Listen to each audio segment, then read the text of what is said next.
Zone 2. Going to zone 2 now. Toss back. See, I almost leap on you with my chest. Toss back. Okay. Okay. And again, just here's my trap. That's my trap. That's all I'm doing. That's gonna keep him. Try to bring the knife on me. That means that's all I need to do. That's all I need to do. That keeps the knife from coming on me while I start looking for a place to find a home for my knife. My homeless knife.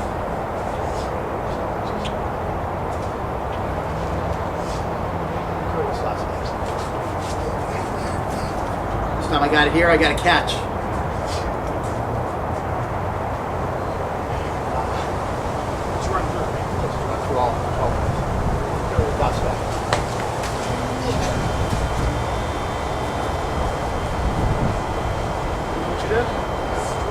Oh yeah, early, yeah. Fast.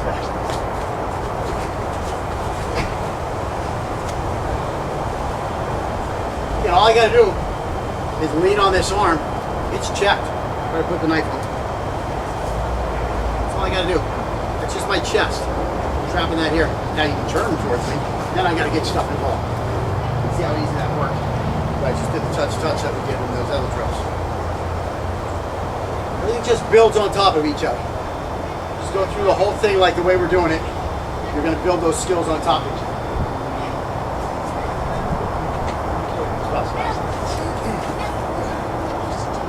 Hi, Dad! Yo, what's up, Charlie? My knife fighting fighter. Stop.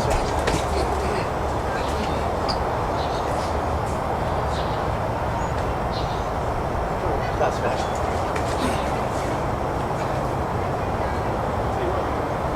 When I miss and you're on the outside of me, That's a helpless feeling. I'm just right. kind of go into this. Right. Stop back. Again, I'm not rolling the blade there because I see his hand up there. So I'm keeping the sharp end of the blade here. Just working on the outside of his neck. That's what he gives me.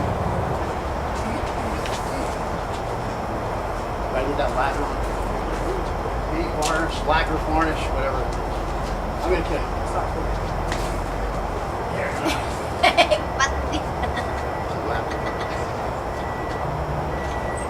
I'm gonna kill you. Stop.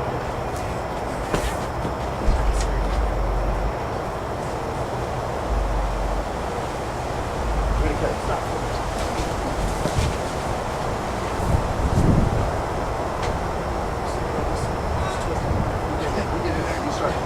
Cut that, he's going to have problems. Okay, stop.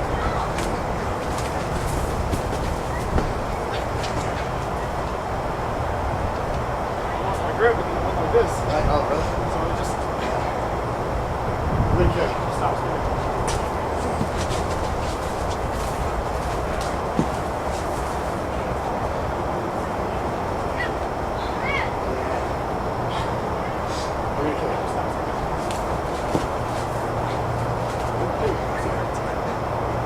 Get that blade. Get that blade up here. I'm still kind of confused on how you were getting around this. I'm all the way up the back and this one's over here. Right, because here's what I'm doing. Now come out. See this here? This is where I'm at. See how close the hand is to the knife? That's why this stays over here. Now I just lean here. Okay. So this hand goes here. I don't let it get out here. I keep it right here. Now I'm stabbing here, and then this hooks on here. Now I got you. Just keeping everything here. This is this prayer position from a jiu-jitsu. Prayer position. You want to be in a prayer position. It keeps guys from putting you in arm bars. Keeps guys from choking you. And it gives you something to push off if a guy tries to go to a mount position. Your hands in here. They're in close. And it means you can't isolate a limb and cause damage to that limb. Plus it offers extra protection for the throat. Same thing as knife fighting. Wow, look at that. Works the same. So he's saying, how come my arm winds up way out over here and yours ends up right here? It's because I'm operating out of the prayer position, keeping everything in tight. You know, once you start letting these elbows get out, and that's one of my biggest weaknesses, is I do have a habit of letting my elbows get a little wide. But you know, for this stuff here, you have that hand following the blade in, I have the blade coming in, the hand coming in, then my body comes in also. Now in jiu-jitsu you work with gaps. You close gaps, okay? You find space, you create space, you fill the space. You create space, you fill the space. So what I'm doing is when I come here, the blade comes at me, I'm creating space, okay? Away from that blade, away from his fighting center. Then I fill that gap with my hands, okay? So this one makes a cut, this one traps. Now, there's this gap here. So now I follow in my upper body, and I use my upper body to trap. That now fills that space. That's from jiu-jitsu, doing a lot of jiu-jitsu, filling that space. That's why I'm doing this better than him probably, is because of that jiu-jitsu, I'm used to filling the space. So I just bring this arm down. I don't let it get way over here. I just bring it down here. Now it's still in the fight, and what does it do? It hooks his knife arm. That's how I'm getting there, because he was asking me, how do you get there? So I'm explaining how I get there. I create a gap, I fill the gap with my hands. Now, I move my hand out of the way because I'm slashing down. Now there's a gap there again, so now I just move this hand out of the way and I fill that gap here. This hand's here, this hand's coming back up for a stab, or for that double tap, and then a stab, and this hand is making that catch, okay? But I'm trapping with my chest first. I'm actually trapping with the hand, then I'm trapping with my chest, and now I'm making the catch with my hand. Quick sip of water.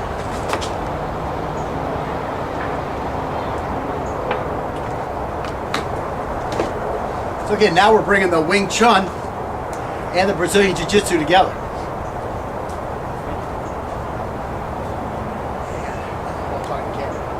Yeah, I was listening. Yeah, I don't know what I'm doing right now. I'm still left hand, and I'm going to attack left hand, or are we on right? We're still left hand. And I'm going to kill. Nice. See how quick you filled that gap. Feel that through the skull. Starts back.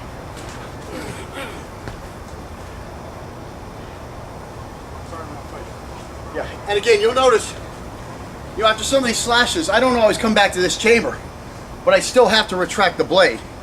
Now it's up here. I don't have room to bring it down here. I don't have time to go all the way back down to the chamber and come back. So I'll be here.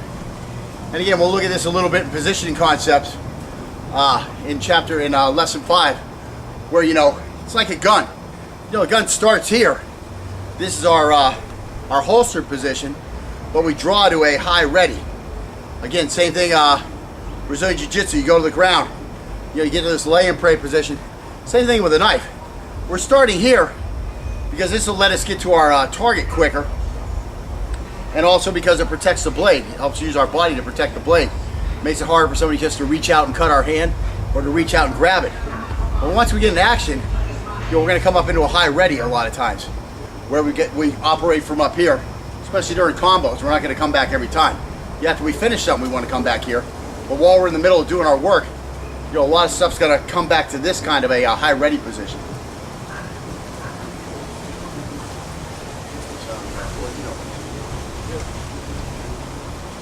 Stop.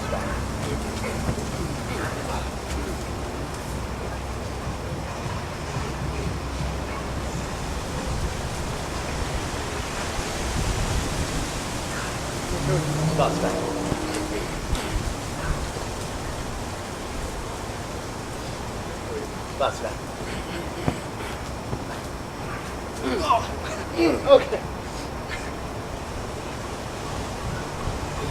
If you're going to do a big thrust to the head, I'm playing around and doing big thrusts like I'm trying to go right through his skull. You need to be able to talk, but you need to be able to know the level of quality in your steel. Isn't going to be able to do that. I mean, I carry a cold steel Spartan blade, and you see him stabbing through those the automobile hoods, the hoods of the automobiles. They're thrusting through that. I've seen a guy go through one of those folding metal chairs. He stabbed right through a folding metal chair, the seat. So you know that blade is strong enough to bash through a skull. But you got to watch out. If you're buying a cheap import blade, or you're buying something that isn't list pricing for around $100, you got to be suspect with that steel. So.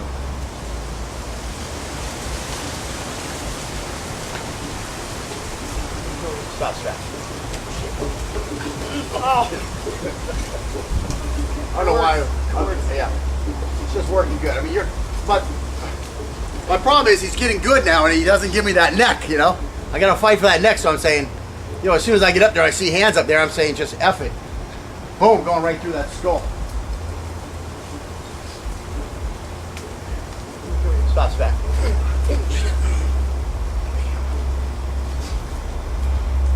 Again, I get some weight on him there. I get him leaned over. I got him trapped here and I got some weight on him. Now he could probably turn that knife to my leg and maybe get a cut in. But again, I'm already back here and I'm putting that right into his brain housing group. So he's gonna have a problem.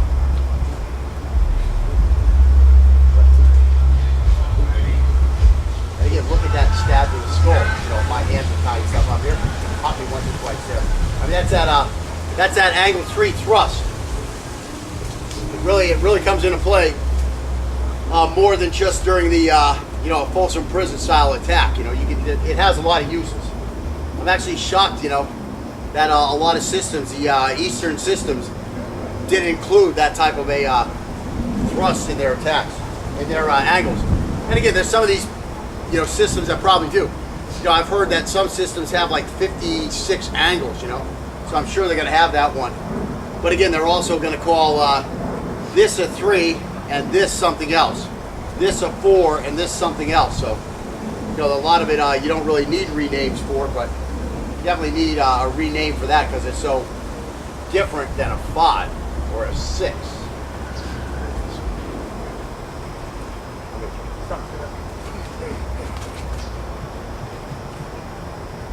All right, so a little reverse grip. Scott's back. Thank you. Just clothesline it. Kill you. Scott's back.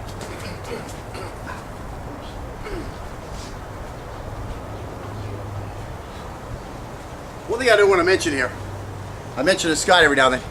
Every now and then we do drop the knife.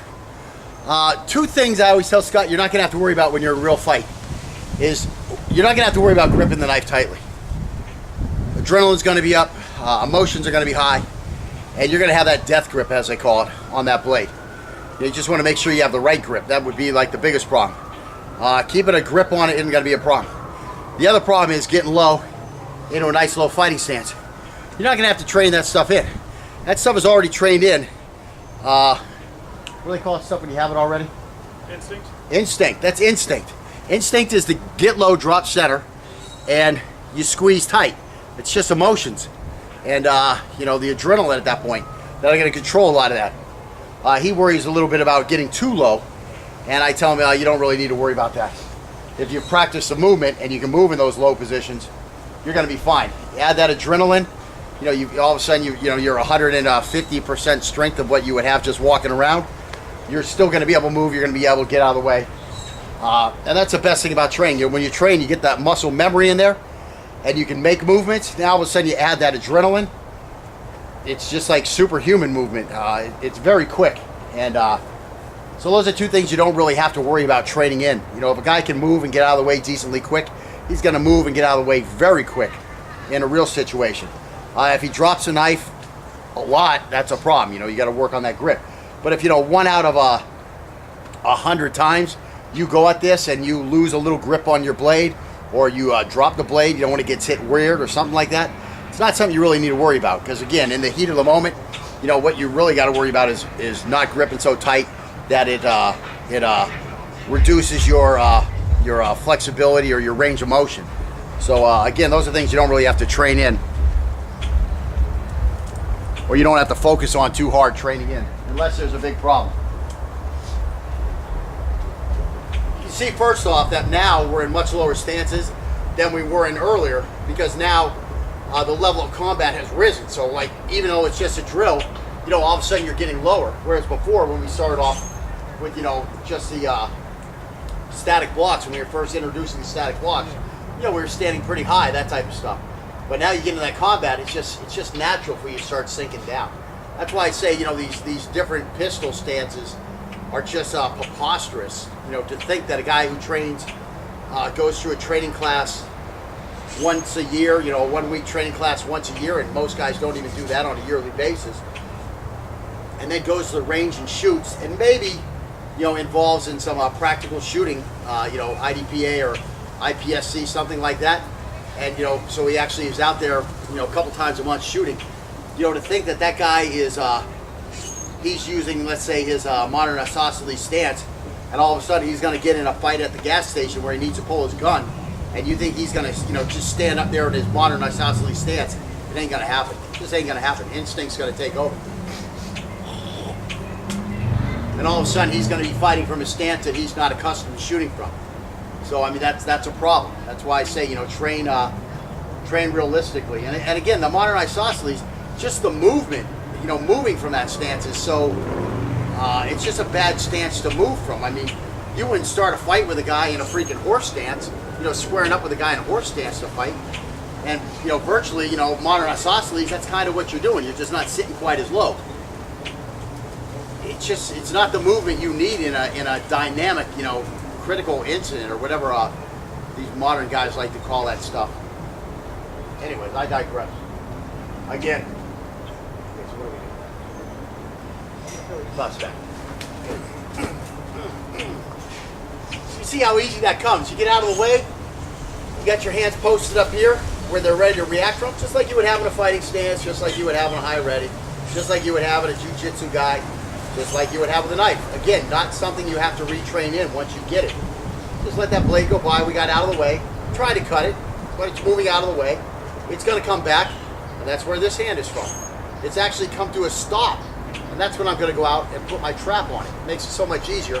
Boom, now I go for the throat. Fight's over. Stop spec. Oh, God. And you see, that time I got out there with both hands. Why? Because I saw the blade was coming right at me. A lot of times I forget what angle he's going to come at me, and now he tells me it doesn't matter. And he's right. He's picking stuff up fast. But I just do what I do, and it will come out because we're doing these reps over and over, building a new skill on top of a skill. Stop spec.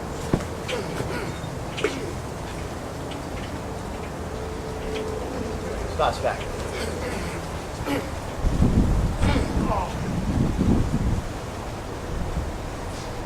Yeah, I'm dropping weight on top of it with my chest.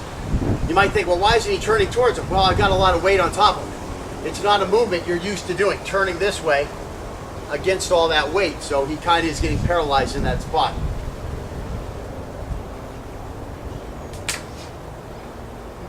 Stop, sit back. Oh, shit. Now I got a little problem there. Yeah. We'll trade that. We'll trade that.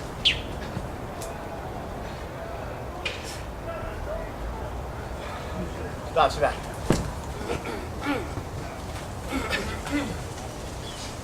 Don't ever do that.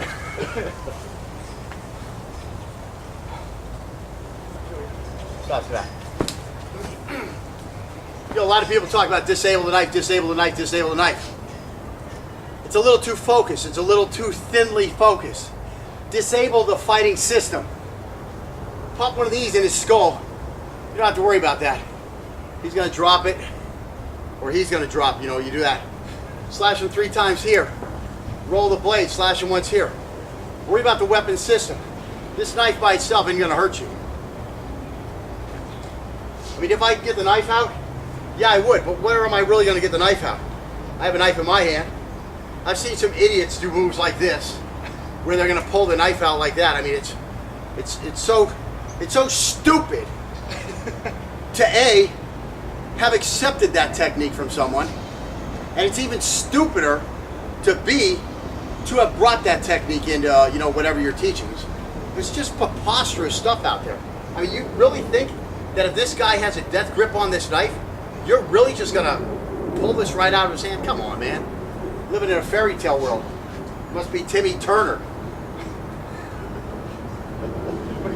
Shout out for Timmy Turner. You're not killing Timmy Turner though. I have kids, lots of kids, so always a cartoon on. Maybe I'll sing the SpongeBob song before the thing's over. Oh shit! All right. It just touched on it. Yeah. Touched really hard. Sometimes you got to ramp up the adrenaline somehow. So I'll just stand here like at a regular stance, and now I really got to do something because I'm screwed, And then you get a little overexcited. I poke it a little too hard in the eye. That's a nice way to get to the brain though, through the eye socket. Unless you have a really wide blade, you're gonna get stuck up in there. But a dagger would work perfect. Good spot, Sven.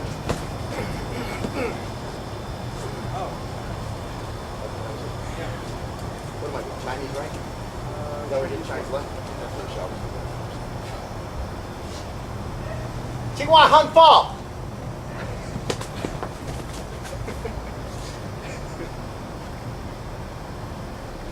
Chinese grip, sorry.